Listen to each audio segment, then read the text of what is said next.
पिछले 2-3 दिन की घटनाओं ने वागड़ मेवाड़ को शर्मसार किया है, जिसमें कल की घटना जो हमारे यहाँ के बाप विधायक बागीदोरा के, जिनको 20 लाख रुपए की रिश्वत लेते हुए एसीबी ने पकड़ा है, ये पूरे आदिवासी क्षेत्र के लिए एक शर्मनाक घटना है कि एक विधायक होकर के इस तरीके की किसी डील में सम्मिलित होना राजस्थान के इतिहास में पहली बार हुआ है।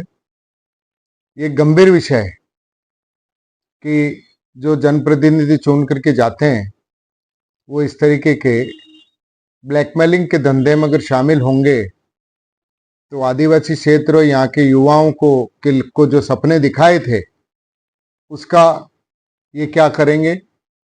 और लंबे समय से बाप पार्टी और उसके जो जनप्रतिनिधियों पे, चाहे झाबुआ में हो चाहे यहाँ, जो आरोप लगते रहे वो निश्चित रूप से वागड़ के लिए चिंता का विषय है। साथ ही इस मेवाड़ वागड़ में बाप हो चाहे भारतीय जनता पार्टी हो, पिछले 2-3 दिन से 4 दिन से बाप 2.5 करोड़ के मामले में संशय के घेरे में है।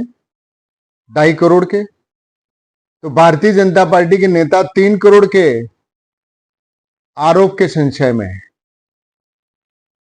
कि अभी नगर पालिका के अध्यक्ष का मनोनयन हुआ।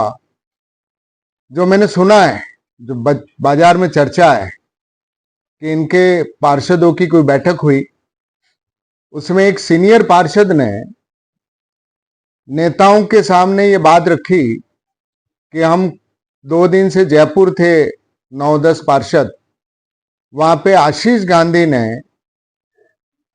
हम सबको बताया कि उसका 2.5-3 करोड़ का खर्च हो गया है, तो मुझे बनने दो। तो इन पार्षदों ने कहा कि भाई आपका खर्च कहाँ हुआ है, बताओ तो सही। हम 10 में से किसी ने पैसा नहीं लिया है, तो इसने खर्च कहाँ किया है। एक सीनियर पार्षद का ऐसा आरोप, बीजेपी के सीनियर पार्षद का आरोप, और वो बाजार के अंदर चर्चा का विषय, इसके बारे में भी भारतीय जनता पार्टी को जनता के सामने अपना पक्ष रखना चाहिए। और इस संशय के घेरे में इसलिए आ रहे हैं कि जब बीजेपी के 10 पार्षद कह रहे हैं कि बीजेपी के आदमी को मनोनीत करो, उसको मनोनीत नहीं किया, और जिसके पास 4 पार्षद कांग्रेस के लेकर के आया था, उसमें से एक विमल कलाश हुआ तो बीजेपी के पार्षदों के साथ घूम रहा है। एक पार्षद का खुद है तो उनके पास समर्थन कितना रहा, मात्र 2 पार्षद का। तो जिस आदमी के पास मात्र 2 पार्षद हैं और 12 पार्षद एक तरफ हैं, उसको ना बना करके आप 2 पार्षद वाले को बना रहे हो और जो भाजपा का नहीं है उसको बना रहे हो, तो निश्चित रूप से जो आरोप भाजपा के वरिष्ठ पार्षद ने लगाया है वो कहीं ना कहीं साबित होता है कि लेन देन हुई है। इसके बारे में कहना चाहिए। और मुझे भी पता है, मैं प्रेस के सामने बोल रहा हूं, ये 10 पार्षद जिस दिन जयपुर में आए थे, उस दिन मैं भी सी स्कीम में, वहां पर एक कांजी रेस्टोरेंट है, वहां पर खाना खाने गया था। मेरी गाड़ी वहां बाहर खड़ी हुई थी। उस गाड़ी को देख करके, और ये आशीष गांधी और उसके साथ सागवाड़ा का एक नेता और भी था, उन दोनों ने मेरी गाड़ी का वीडियो बनाया। वीडियो बना करके मेरे पास आए, तो मैंने कर्टसी के नाते उनसे कहा कि भाई साहब, आप दोनों आए हो पहली बार, राजनीति अपनी जगह है सागवाड़ा में, लेकिन नरेंद्र जी और आशीष जी आप दोनों आए हो, तो आप मेरा निवास यहाँ सिविल लाइन में आप पधारना चाय पीने के लिए। तो उस समय मुझे उन्होंने कहा कि भाई हमारा बहुत सारा खर्च वर्च हो गया इस लड़के का, और अब आप ज्यादा मत खींचो, इसको बनने दो। मुझे लगता है कि ये वीडियो भी उन लोगों ने, आशीष और उन्होंने जो बनाया है, और मेरा जो वीडियो बनाया है वो आशीष सबको दिखा भी रहा है, लेकिन वो कट करके दिखा रहा है, जिसमें उसने और नरेंद्र गोवाड़िया ने ये कहा कि इसका बहुत खर्च हुआ है तो इसको बनने दो। तो मुझे लगता है कि कहीं ना कहीं डील तो हुई है। बिना डील के आप 10 पार्षदों की हत्या नहीं कर सके। आपको बताना तो पड़ेगा जनता को कि भारतीय जनता पार्टी के 10 पार्षद होते हुए भी आपने एक भू माफिया जिसके खिलाफ आपकी सरकार ने जांच की है 10 तारीख को, ये दोनों सस्पेंड होने के बाद जांच की है और जांच में पाया है कि इसके पूरे करोड़पति परिवार ने कर्मचारियों से मिली भगत करके और सागवाड़ा की करोड़ों की जमीन को इन्होंने हड़पा है। वो आपके भ्रष्टाचार निरोधक की रिपोर्ट के आधार पे जांच हुई और जांच साबित हुई। जांच साबित होने के बाद भी आप उसको सस्पेंड करने की जगह चेयरमैन बना रहे हैं, तो कोई राजनीतिक खेला हुआ है। या तो जनता को बताना पड़ेगा कि आपने इसको क्यों बनाया है, क्या जनता का ये करने वाला है, इसने क्या भारतीय जनता पार्टी के लिए कर दिया है, या भारतीय जनता पार्टी के कुछ लोगों को क्या दे दिया है, जनता पूछना चाहती है। ये दोनों विषय हैं, वागड़ की जनता पूछना चाहती है।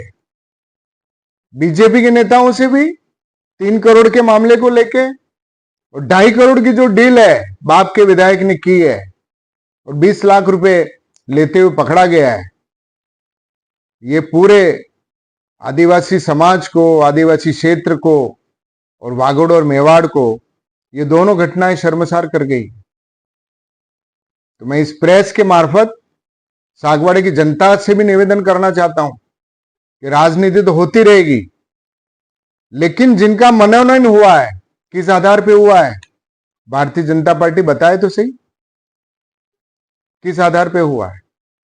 अच्छा, आपने चेयरमैन और वाइस चेयरमैन को अगर भ्रष्टाचार किया तो कौन सा भ्रष्टाचार बताओ तो सही।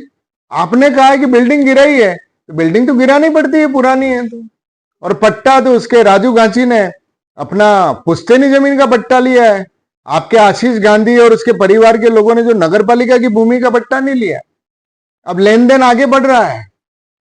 जनता फिर पूछना चाहती है कि आपने एक जनरल कास्ट के आदमी को तो कुछ भी तरीके से चेयरमैन बना दिया, वाइस चेयरमैन का क्या हुआ है? उस पद पे तो ओबीसी को या शेड्यूल ट्राइब के आदमी को या माइनॉरिटी के आदमी को बनाना था। आप अभी तक फैसला नहीं किया। मुझे तो उसमें भी लगता है कि लेन देन चल रही है, ऐसी जनता के बीच में लग रहा है कि लेन देन पूरी नहीं हुई है। अब जब चेयरमैन बना दिया आपने, वाइस चेयरमैन क्यों नहीं बना रहे हो? जब आपने मनोज कसारा का नाम भेज दिया था, उसका ऑर्डर क्यों नहीं करवाया? अब मनोज को पीछे कर रहे हो, आप किसी और के साथ। ये जो सौदेबाजी का खेल है, कोई मुख्यमंत्री उप मुख्यमंत्री का पद नहीं है, छोटे से पद में भी आपको 20-25 दिन हो गए, चेयरमैन बन गया 4 दिन हो गए, वाइस चेयरमैन का ऑर्डर क्यों नहीं हुआ? बनाओ ना वाइस चेयरमैन, वहां भी लेन देन चल रहा है ऐसा लग रहा है। तो मैं पूरी जनता से निवेदन करना चाहता हूं कि भारतीय जनता पार्टी और बाप के राजनीतिक खेले जनता के सामने आ गए और जनता के अंदर इन दोनों पार्टियों को लेकर के भयंकर आक्रोश है। विकास के काम सारे रुके पड़े हैं, एक काम हो नहीं रहा है। इस भारतीय जनता पार्टी का तो एक ही टारगेट था, डूंगरपुर जिले में पिछले 1.5 साल से कोई विकास से लेना देना नहीं था, ना किसी और से काम। क्यों? इनका पटवारी भी इनकी बात किसी नेता की मानता नहीं है, ना ऊपर कोई मानता। इनका टारगेट एक था कि दिनेश खोडनिया को कमजोर करने के लिए नरेंद्र खोडनिया और राजू गांची को सस्पेंड कराओ। इनकी बहुत बड़ी विकास का काम इनका हो गया, जनता का बड़ा भला हो गया, मुझे ऐसा लगता है। ये करने से जो करना था आपने कर लिया, अब तो सागवाड़ा की जनता की तरफ ध्यान दो। और ये जो सागवाड़ा में अभी 8 दिन पहले सीवरेज के अधिकारी को एसीबी के अधिकारियों ने गिरफ्तार किया है, छापा डाला है। किस मामले को लेके? कि सारा ये सीवरेज का चल रहा है, उसके ऊपर बहुत बड़ा कमीशन खाया वो एसीबी ने। तो कमीशन किसके आधार पे खाया है? सीवरेज का काम राज्य सरकार कराती है, कमीशन किसको दिया होगा? नगर पालिकाओं का, डूंगरपुरा सागवाड़ा की नगर पालिकाओं का कोई लेना देना नहीं है। 1.5 साल से आप ये काम होने नहीं दे रहे हो, अधिकारियों को परेशान कर रहे हो, सागवाड़ा की जनता परेशान हो रही है। ईओ है नहीं, एटीपी है नहीं, जेईएन है नहीं, तो जनता परेशान हो रही है। ये आपकी नाकामी का फल है, भारतीय जनता पार्टी की सरकार की नाकामी का। क्या सागवाड़े की हर सड़क खुदी पड़ी है? जो काम आज से 1 साल पहले हो जाना चाहिए था, आप करने नहीं दे रहे। आपके जो अधिकारी हैं वो भ्रष्टाचार निरोधक विभाग उनके खिलाफ कार्रवाई कर रहा है। ये उंगली किसके ऊपर उठ रही है, आपको समझना चाहिए। इसलिए मैं प्रेस के मार्फत जनता से निवेदन करना चाहता हूं कि इनके चेहरे उजागर हो चुके हैं, इनको विकास से कोई लेना देना नहीं। एक भ्रष्टाचार के मामले में खुलेआम कल पकड़े गए हैं और एक पार्टी 3 करोड़ के संशय में उन्हीं के पार्षदों के आरोप से घिरी बैठी है। उसका निर्णय सागवाड़ा की जनता को करना है। धन्यवाद।